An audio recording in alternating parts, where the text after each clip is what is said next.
আপনি মাদ্রাসার সহকারী পরিচালক হিসাবে দায়িত্ব পালন করছেন।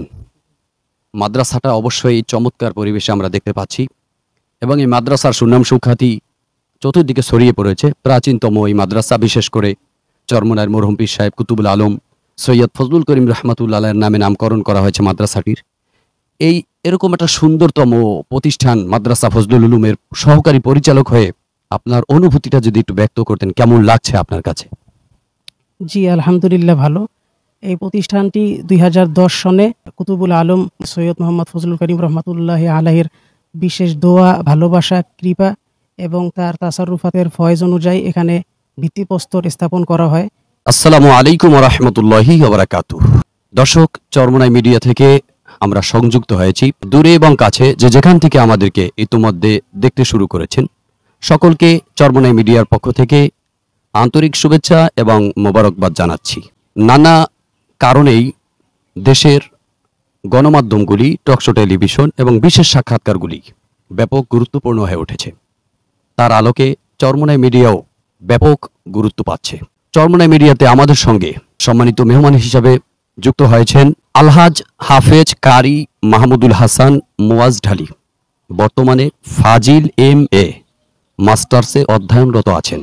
সহকারী পরিচালক হিসাবে দায়িত্ব রয়েছেন বরিশালের সুনামধন্য প্রাচীনতম মাদ্রাসা ফজলুল উলুম হাফিজিয়া ও কওমি মাদ্রাসা। চরমনাই মিডিয়ার পক্ষ থেকে আমরা প্রথমে আপনাকে মোবারকবাদ জানাচ্ছি। অত্যন্ত ধন্যবাদ। আসসালামু আলাইকুম রহমতুল্লাহি ওয়া বারাকাতুহু।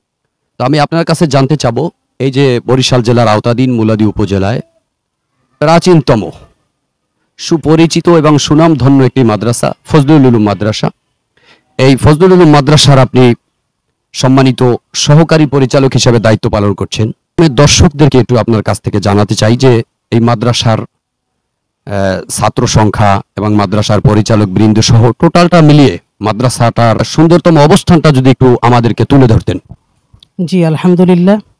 অত্র মাদ্রাসায় মোট 150 জন ছাত্র এবং অনাবাসিক ছাত্রী অধ্যয়ন করছে এবং 10 জন শিক্ষক মণ্ডলী শিক্ষা প্রদান করছে এবং এই প্রতিষ্ঠানটি বিভিন্ন সময়ে জাতীয় এবং আন্তর্জাতিক প্রতিযোগিতায় অংশগ্রহণ সহ এবং জাতীয় এবং আন্তর্জাতিক মানের কারি সাহেবদের দ্বারা মাদ্রাসায় এনে এখানে মশ করানো হয় এবং এই মাদ্রাসা বরিশাল জেলা এবং বিভাগীয় পর্যায়ে হুফাজুল কোরআন ফাউন্ডেশন এবং বাংলাদেশ কোরআন শিক্ষা বোর্ডে প্রথম, দ্বিতীয়, তৃতীয় স্থান অধিকার করেছে বহুবার। তো ইনশাআল্লাহ আপনারা সকলে এই প্রতিষ্ঠানের পাশে থাকবেন, সহযোগিতা করবেন, সেই কামনাই এই অত্যন্ত সুন্দর এবং মনোরম পরিবেশে আপনারা এই প্রতিষ্ঠানে স্বাগতম। আপনি মাদ্রাসার সহকারী পরিচালক হিসাবে দায়িত্ব পালন করছেন। মাদ্রাসাটা অবশ্যই চমৎকার পরিবেশে আমরা দেখতে পাচ্ছি এবং এই মাদ্রাসার সুনাম সুখ্যাতি চতুর্দিকে ছড়িয়ে পড়েছে। প্রাচীনতম এই মাদ্রাসা, বিশেষ করে চরমনায়ের মরহুম পীর সাহেব কুতুবুল আলম সৈয়দ ফজলুল করিম রহমাতুল্লাহ এর নামে নামকরণ করা হয়েছে মাদ্রাসাটির। এরকম একটা সুন্দরতম প্রতিষ্ঠান মাদ্রাসা ফজলুল উলুমের সহকারী পরিচালক হয়ে আপনার অনুভূতিটা যদি একটু ব্যক্ত করতেন, কেমন লাগছে আপনার কাছে? জি, আলহামদুলিল্লাহ ভালো। এই প্রতিষ্ঠানটি 2010 সনে কুতুবুল আলম সৈয়দ মোহাম্মদ ফজলুল করিম রহমাতুল্লাহ আলাইহির বিশেষ দোয়া, ভালোবাসা, কৃপা এবং তার তাসাররুফাতের ফয়েজ অনুযায়ী এখানে ভিত্তিপ্রস্তর স্থাপন করা হয়। এই পুরো জায়গাটি ছিল আমার আব্বুর। তো এই পুরো জায়গাটি মাদ্রাসার জন্য সে 1 একর জমি দান করেছে এবং এখানে যে দোতলা ভবনটা আছে, ওই সাইডে যে টিন ঘরটা আছে এবং মসজিদটা হচ্ছে, এটা এলাকার সকল মানুষের ভালোবাসা এবং সহযোগিতায় সব কিছু মিলেই এই প্রতিষ্ঠানটি পরিচালিত হয়ে আসছে এবং আমি যেই ন্যূনতম ছোট যেই কর্তব্যটুকুন পালন করছি, আপনারাও পাশে থেকে সহযোগিতা করবেন এবং দোয়া করবেন যেন আমরা সকলে মিলে এই প্রতিষ্ঠানকে আরও সমৃদ্ধশালী এবং সামনে অদূর ভবিষ্যতে যেন সব সুনাম খ্যাতি প্রতিষ্ঠান হিসেবে বরিশালের জমিনে যেন আত্মপ্রকাশ করতে পারি। আপনারা সকলেই এই প্রতিষ্ঠানের সাথে থেকে আমাদেরকে সহযোগিতা করবেন। দর্শক, সরাসরি ফজলুল উলুম কওমিয়া হাফিজিয়া মাদ্রাসা মরহুম পীর সাহেবের নামে নামকরণ করা হয়েছে। ফজলুল উলুম হাফিজিয়া ও কওমি মাদ্রাসার ক্যাম্পাস থেকে কিন্তু আমরা সরাসরি কথা বলছি। মাদ্রাসার সম্মানিত সহকারী পরিচালক আলহাজ কারি মুয়াজ ঢালির সঙ্গে। তিনি আবার মাদ্রাসার পাশাপাশি কিন্তু রাজনৈতিক অঙ্গনেও জড়িত রয়েছেন। বিশেষ করে ইসলামী আন্দোলন বাংলাদেশের একটি অঙ্গ সংগঠন ইসলামী যুব আন্দোলন বাংলাদেশের সঙ্গেও কিন্তু তিনি সংশ্লিষ্ট রয়েছেন। আমরা জানতে চাব, ইসলামী যুব আন্দোলন বাংলাদেশ আমরা ইতোমধ্যে দেখতে পেয়েছি গোটা বাংলাদেশেই ব্যাপক আলোড়ন সৃষ্টি করেছে এবং সুনামের সঙ্গে এগিয়ে যাচ্ছে বিপ্লবী ভূমিকায়। তা আপনি মুলাদী উপজেলা শাখায়ও ইসলামী যুব আন্দোলন বাংলাদেশের উপসম্পাদকের দায়িত্ব রয়েছেন। তো আমরা যদি আপনার কাছে জানতে চাই, মুলাদীতে ইসলামী যুব আন্দোলন বাংলাদেশের অবস্থানটা কেমন?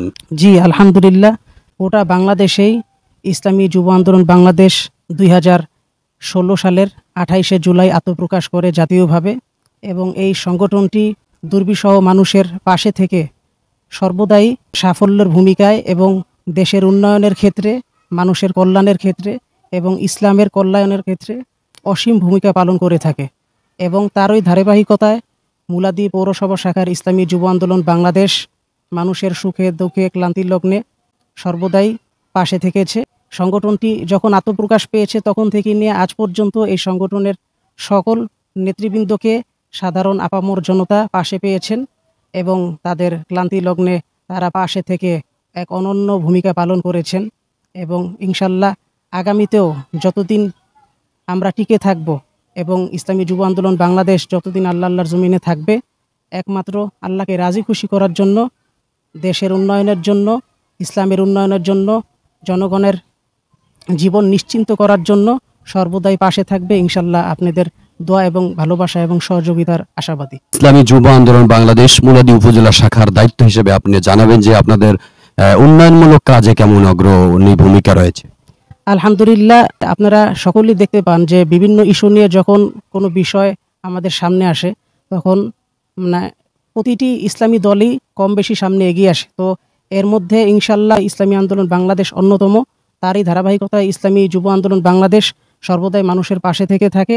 বিশেষ করে মুলাদীতে যখনই যে সমস্যাগুলো হয়, সর্বপ্রথম প্রতিবাদ এবং সহযোগিতামূলক সারা ইসলামী যুব আন্দোলনের কাছ থেকেই আমরা পেয়ে থাকি এবং বিভিন্ন জায়গায় সকল সমস্যায় আপামর জনতা সর্বদাই ইসলামী যুব আন্দোলনকে পাশে পেয়েছেন আলহামদুলিল্লাহ।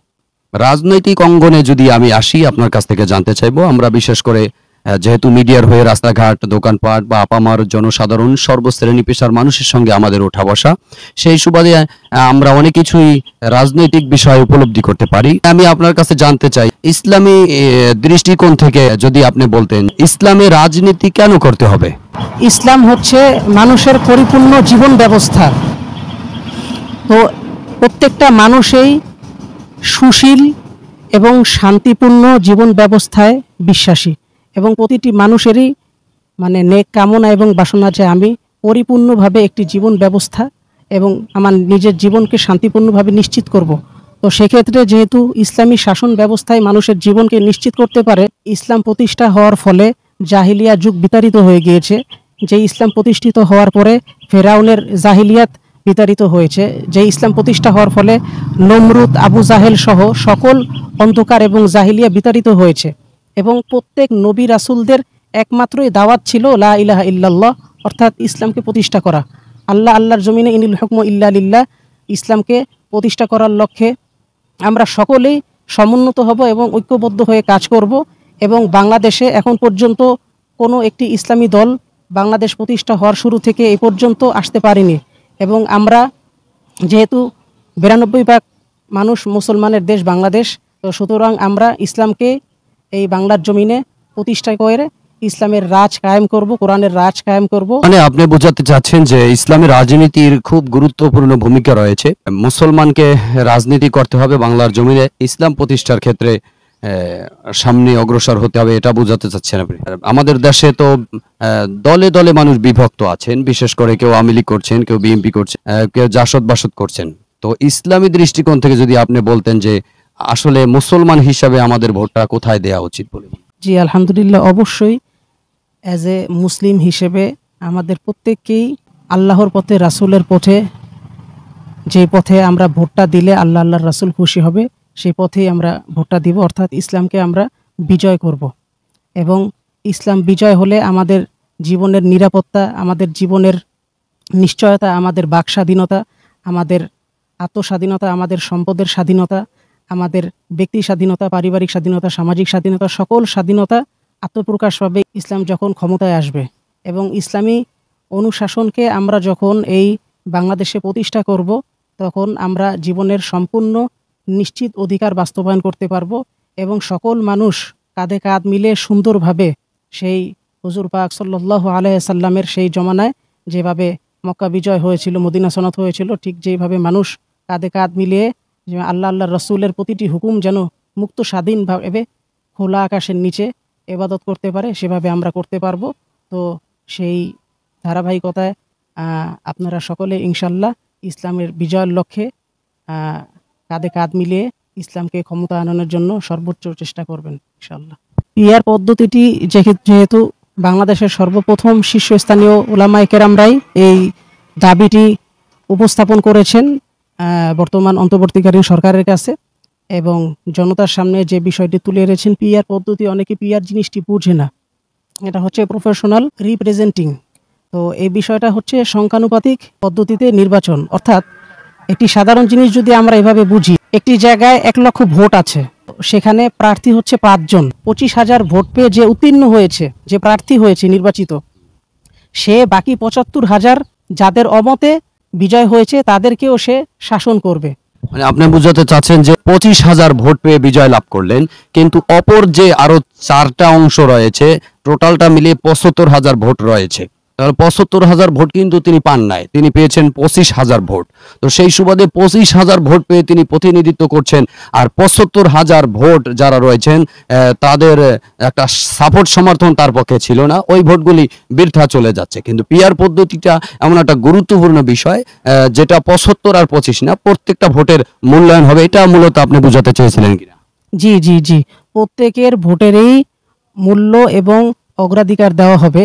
দেখা গিয়েছে যে 25,000 ভোট পেয়ে যে বিজয় অর্জন করেছে, তার পরের স্থানে তার থেকে সংখ্যানুপাতিক কম যে পেয়েছে 23,000 বা 24,000, সেই উত্তীর্ণ হবে দ্বিতীয় স্থানে। তৃতীয় স্থানে যে আবার তার থেকে কম পেয়েছে সংখ্যানুপাতে, তার অপেক্ষা সে গুরুত্ব হবে।